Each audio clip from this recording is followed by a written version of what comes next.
All right. Welcome back to the GSMC Wrestling Laureate Podcast, brought to you by the GSMC Sports Network. Just to kind of reiterate what we kind of talked about, we had our boy Nelson on from the GSMC Basketball Podcast. We talked about our WWE SmackDown preview. Excuse me. We also talked about our WrestleMania going overseas, possibly to Saudi Arabia. Could be pretty interesting to kind of find out there. But we have our Thursday night wrestling review. But before we move on any further, I want to remind you guys to use the tips and donations link at the GSMCpodcast.net.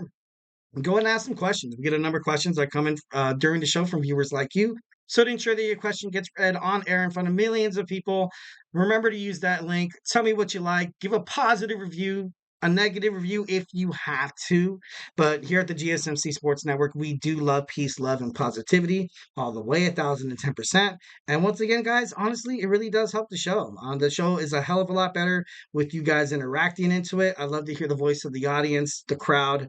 Definitely tell me if I'm doing my job right. I can take criticism well. I promise you.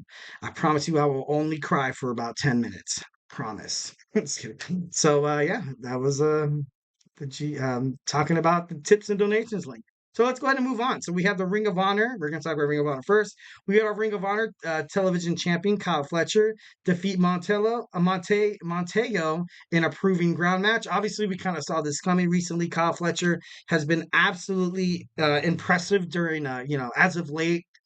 He was in that match with on AEW with Bryan Danielson and the Wild Thing, Jon Moxley. He teamed up with Cobbs, and it was pretty intense. It was pretty cool. He was able to hold his own ultimately. Absolutely. One of the main things that I kind of got from that match was Jon Moxley's a badass, but y'all already know that. But also Kyle Fletcher. Kyle Fletcher is 110%. He's the real deal.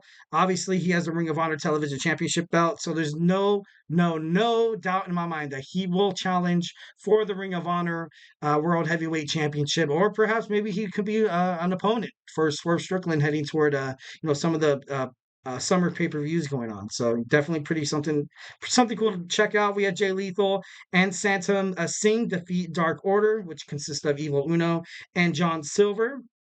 We also have Anna Jay defeat Tara Zepp. I'm pretty high on Anna Jay. I think she's definitely going to be a contender. Definitely going to be someone that Athena definitely has to take into consideration of just a challenge, just a threat to her Ring of Honor World's Women's Champion. She's the longest reigning Ring of Honor Women's Champion. So obviously, we need a pretty young, talented, just absolutely riding this wave of momentum, adding Anna Jay to kind of just keep viewers on their toes. Imagine them fighting at the new Supercard. That would be absolutely dope. I would love that. Next we see Sky Blue against she defeated Rachel Ellering. Ellering. I messed that last name up on the last one too. Ellering. This whole episode is going to be devoted to me trying to nail down this name. So let's get started. I'm just kidding, man. But Sky Blue came out victorious. Not really much of a surprise because Sky Blue is that damn good. So she's definitely making a step toward the right direction in either, the Ring of Honor World's Women's Champion. But I think she'll start small and head for the Ring of Honor World Women's Television Champion. I think that's, as of right now, I'm not trying to sound like a jerk, but that seems like kind of like more, her sauce right now, kind of her cup of tea. Sometimes you got to start small, much like in the WWE for Raw and SmackDown Superstars. They are absolutely banking on winning this king and queen of the ring tournament to kind of propel their career to the next level for a chance to become a champion, get better bookings, promotions, yada, yada, yada. Anything that can help you win and become the main star holding that championship title around their waist. So, every match matters. Absolutely.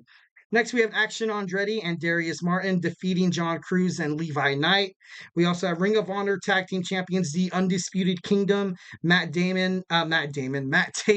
Imagine Matt Damon fighting Born Ultimatum. I'm just kidding, no. And Mike Bennett defeated London Lightning and Jason Geiger in a proving ground match. No surprise there. You have the Ring of Honor Tag Team Champions right now. They seem unstoppable. It's going to be amazing to find out who they're going to fight. Honestly, I would love for just a new tag team to kind of, come from the mist.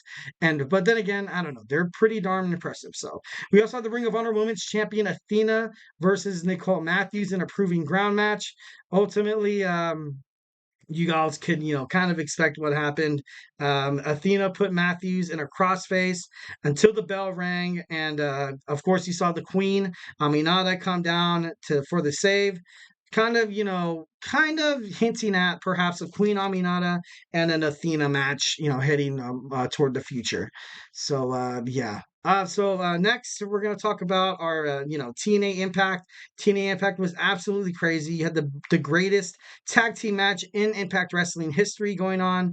But let's go ahead and get started right here. So ultimately, you kind of saw they were live in Albany, New York.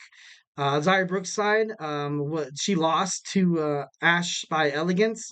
Of course, Ash by Elegance, she's, kind of, I was surprised that she didn't get a push faster than, kind of like Stephanie Launder. But then again, like, I think there were speculations and articles saying that she was actually pretty injured.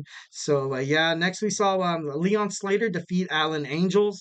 Kind of what I was talking about in our last podcast, that these two guys are kind of the new blood of the X division, kind of the future. It was kind of cool to kind of see them go out there in the ring, hop around a little bit, show their stamina, their endurance, their agility, their aerodynamics. Absolutely, these guys both, although Angels did lose, I think overall Slater and Allen, they prepare they helped themselves. They're like, hey bro, let's get inside the ring.